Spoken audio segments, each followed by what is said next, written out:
for this trap shit. Sergeant Smack make it backflip. Telly Hank it with the action. With the Vato speaking Spanish. Frank Matthews, how I vanish. Poof.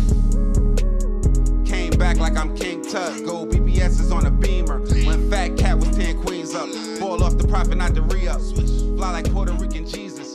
Uptown like I'm Baby Maine. Just caught a touchdown from the Bay.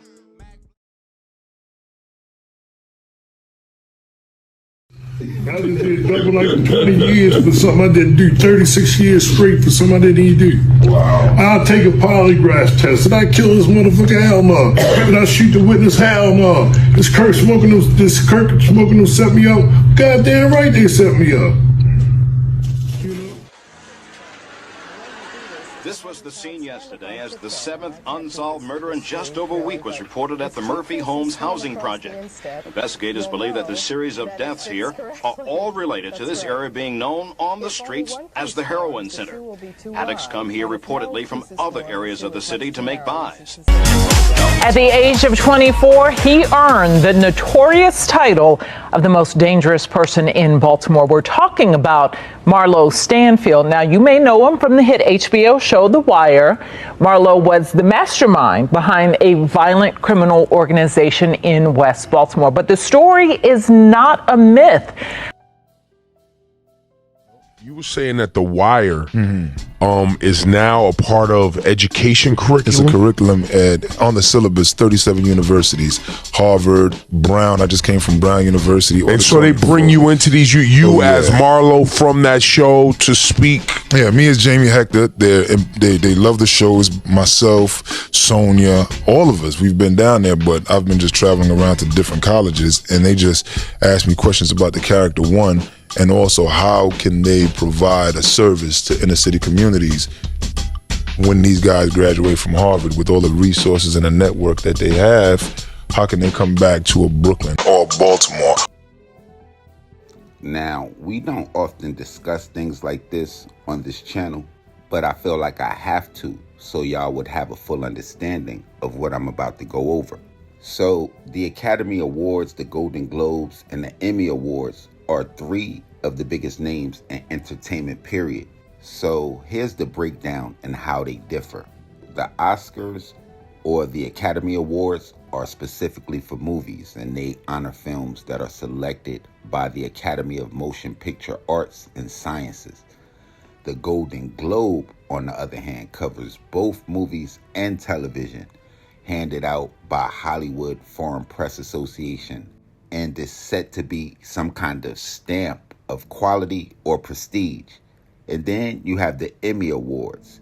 It's pretty much like the holy grail of television that honors the best acting, writing, directing, and producing across television altogether.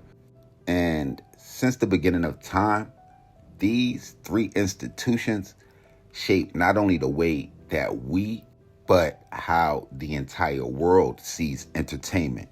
They define what counts as excellence, and just as important, what really doesn't. It's always been very personally important to me to understand which stories get celebrated and which stories get buried. The Wire, the show we all know now to be critically acclaimed, would come into the game swinging. Created by Baltimore news reporter or something like that, David Simon, it kind of refused to flinch from exposing systematic truths about the streets of Baltimore, and even to this day is marveled at being one of the realest shows ever. It would have the politics, the schools, the corners, the police, and the struggles that would come along with it. From its premiere in 2002 to the final episode in 2008, it would give the world 5 seasons of unfiltered reality, a deception so raw and honest that it would feel like a documentary. Now, critics will call it one of the best shows ever made and a landmark piece of television that would change a lot of things afterwards. But this is where it really gets tricky, and I need y'all to pay attention. Because when it would come to the accolades, throughout the entire time that the show would run, the Emmys would give it only 2 nominations, and that was only for writing. it would never get any wins.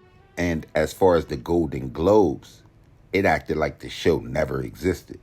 The establishment, or the gatekeepers of entertainment, will overlook it, ignore it, and refuse to give it its due, making it absolutely crystal clear how it felt about a story that refused to fit within its comfort zone. Meanwhile, on the same exact network, The Sopranos would come through and shake the world. Created by David Chase, it would follow a fictional Tony Soprano, a mob boss trying to balance the demands of organized crime and family life, pretty much. It would premiere from 1999 to its final season in 2007, and the show would go on to become a cultural phenomenon.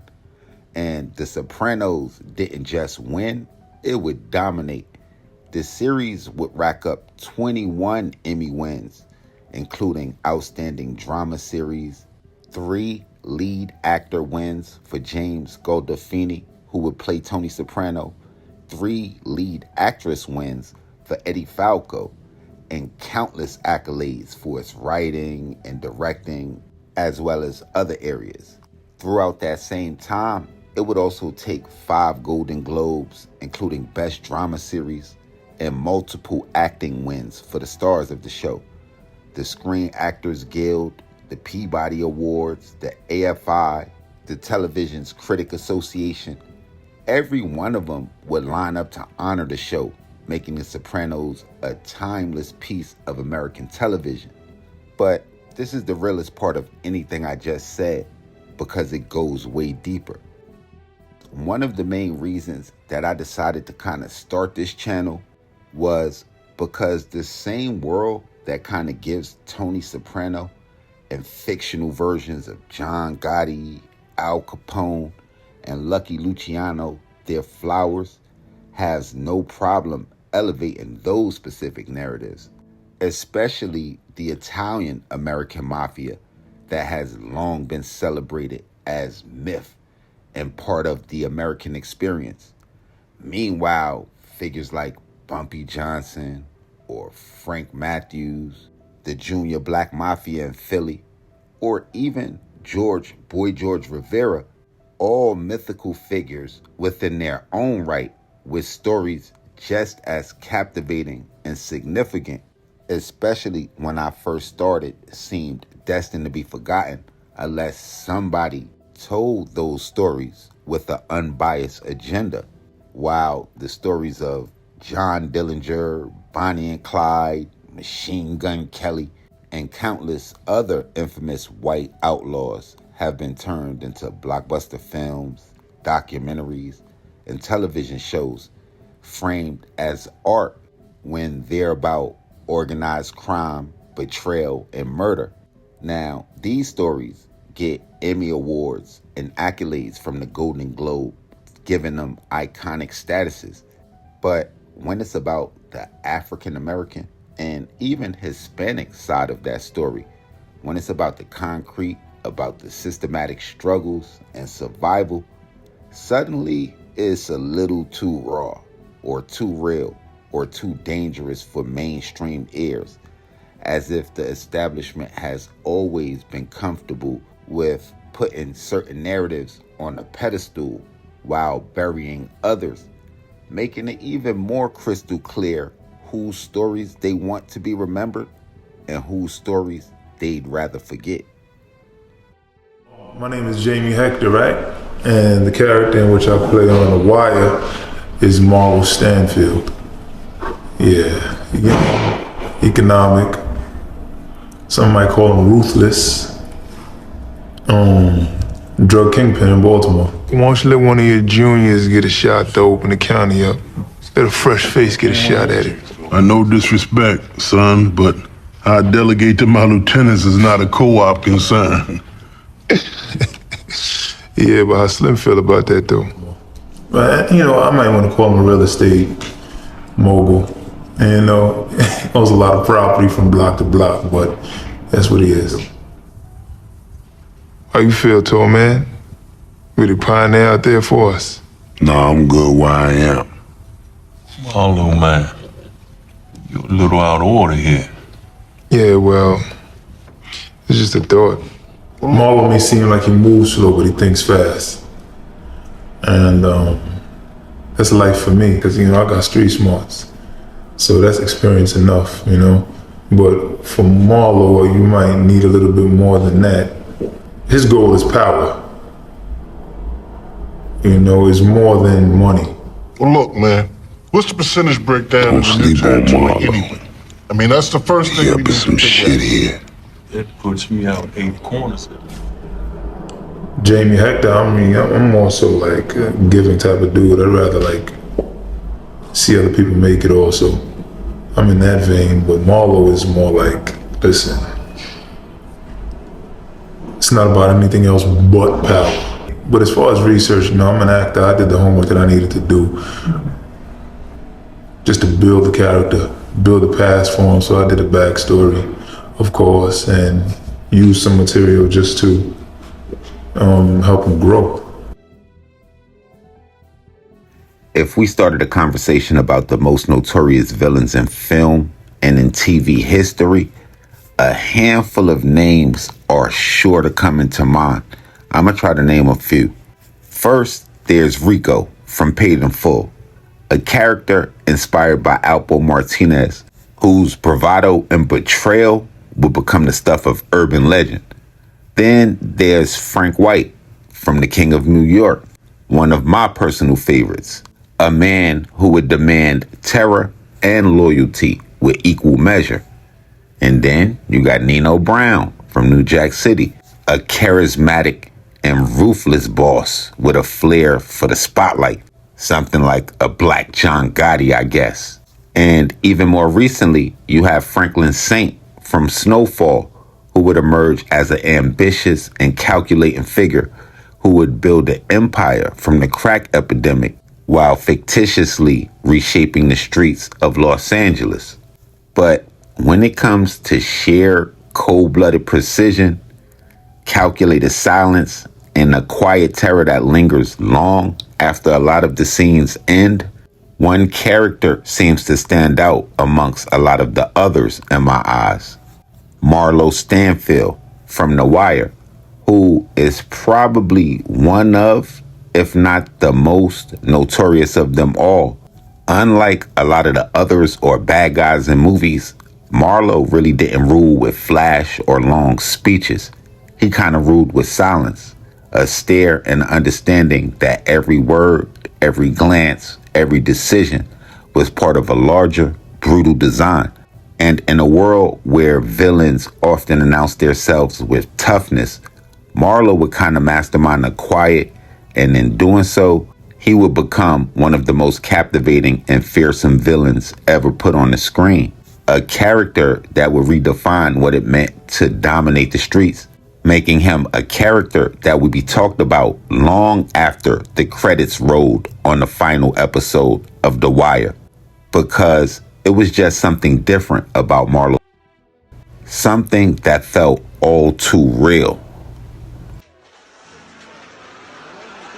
This was the scene yesterday as the 7th unsolved murder in just over a week was reported at the Murphy Homes housing project. Investigators believe that the series of deaths here are all related to this area being known on the streets as the Heroin Center. Addicts come here reportedly from other areas of the city to make buys, and trouble develops. However, the Tenants Committee is trying to fight back. This afternoon, flyers are being handed out door to door calling for a meeting to dispel neighborhood fears. The Murphy Homes housing project is called by drug addicts as the place to buy illegal narcotics, ranging from that of marijuana to heroin. Police say shooting deaths are almost commonplace here because most stem from a bad drug sale.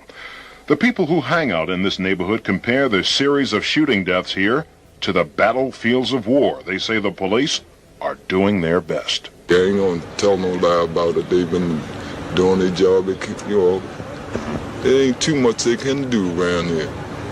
Nothing that they can do around here. It's just it's a rough area. It's just like Vietnam. I've never been in Vietnam. It's just like fighting a war right here.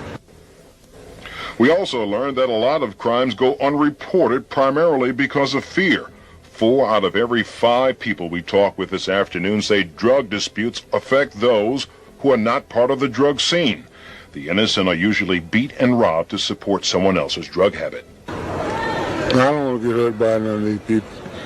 Are you afraid? Sure, who not in? Two different people. Oh, wow. Yeah, and all that's on my paperwork. They got an AKA, guess what they say? Tamara Stanfield, AKA Marlow Bates. Oh, that's on my paperwork, posting all the shit. And you got Marlow Stanfield, aka Marlow Bates. So they're saying his real name is his alias. But his real name to the court is Marlow Stanfield. But that AKA is an alias. And Marlow Bates. Then they got this like this. They found out, right, who I really was. They scratched out Stanfield and said his real name is Marlow Bates, not Stanfield. And scratched out Bates. I still got the original papers and all that. That's crazy. And they sent me to prison all that. And had him go to court that same day he came down. You don't know nothing about it. Nothing about it. They had hearings and everything. Going to trial. They put me right in trial with them. You said go ahead, try him with him. Yeah, I don't care, try him anyway. Yeah, man. With his child molesting himself. Motherfuckers. I just did double like 20 years for something I didn't do. 36 years straight for something I didn't even do. Wow. I'll take a polygraph test. Did I kill this motherfucker? Hell no. Did I shoot the witness? Hell no. This Kirk smoking them set me up. Goddamn right they set me up. As iconic as Marlow Stanfield would become on HBO's The Wire, it wouldn't come without confusion.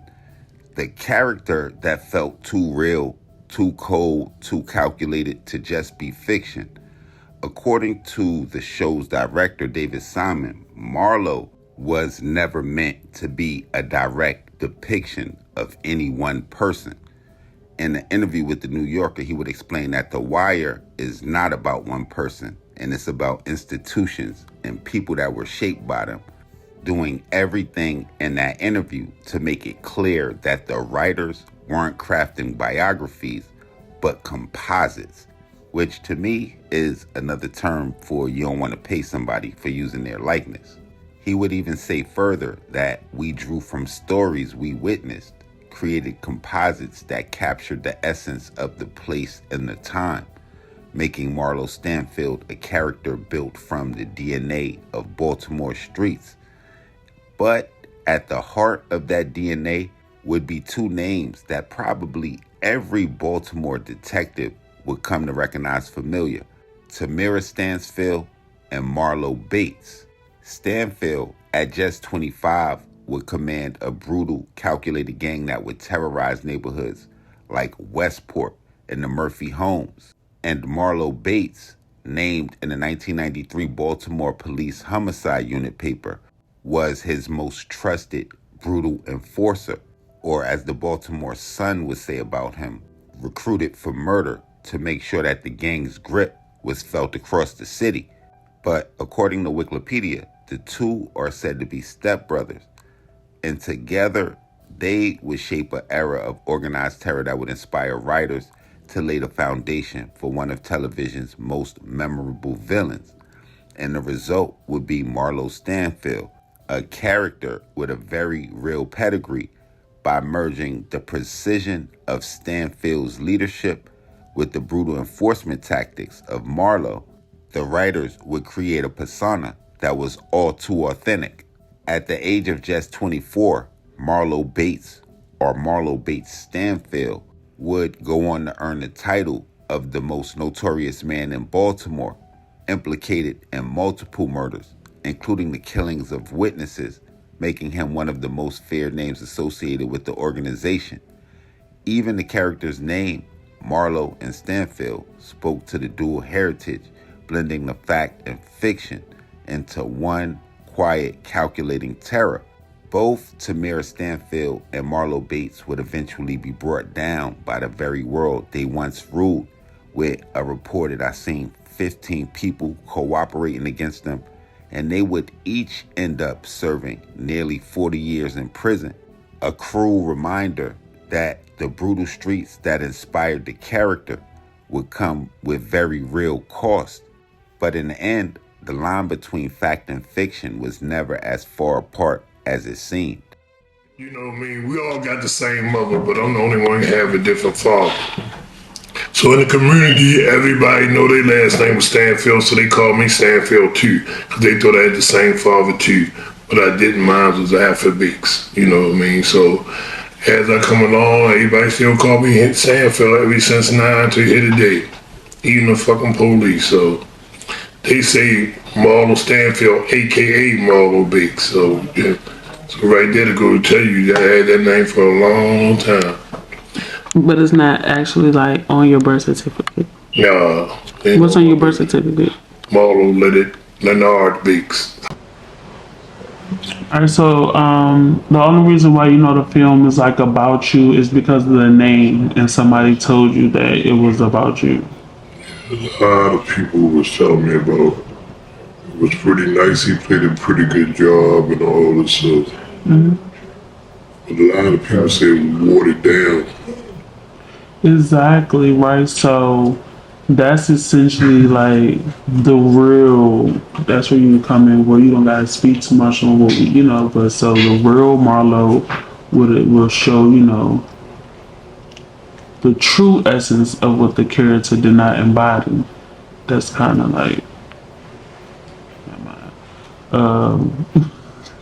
that's why I say what we was talking about earlier. But yeah, so you never had the inkling to like want to sit down and watch?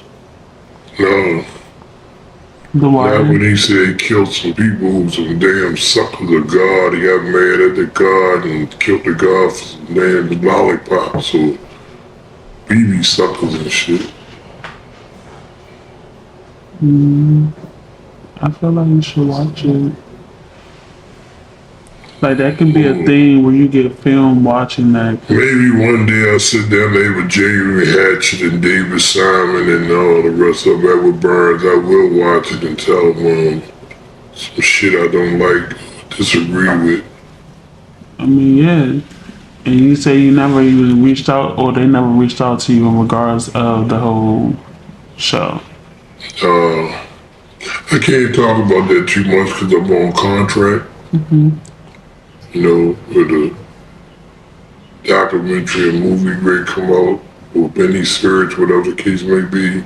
Okay. So I'm limited. Alright, so can you speak on what at least it's going to be about, what the documentary is going to be? What's the storyline to it?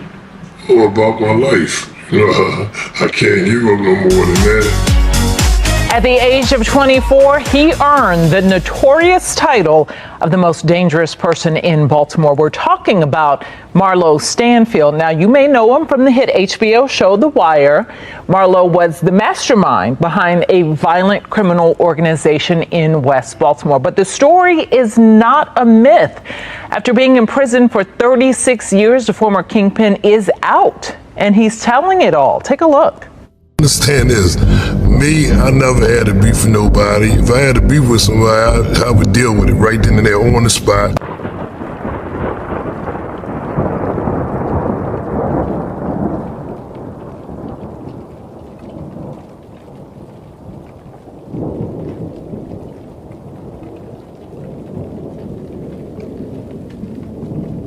Wow. All right. We're joined live right now by the people who are bringing this true story to life. Azalea Fraser, the producer, and Doyen Fraser Sr., the director of Marlow. Good morning to the both of you. Good morning. Okay, so, The Wire. You can't go anywhere without people talking about The Wire in Baltimore.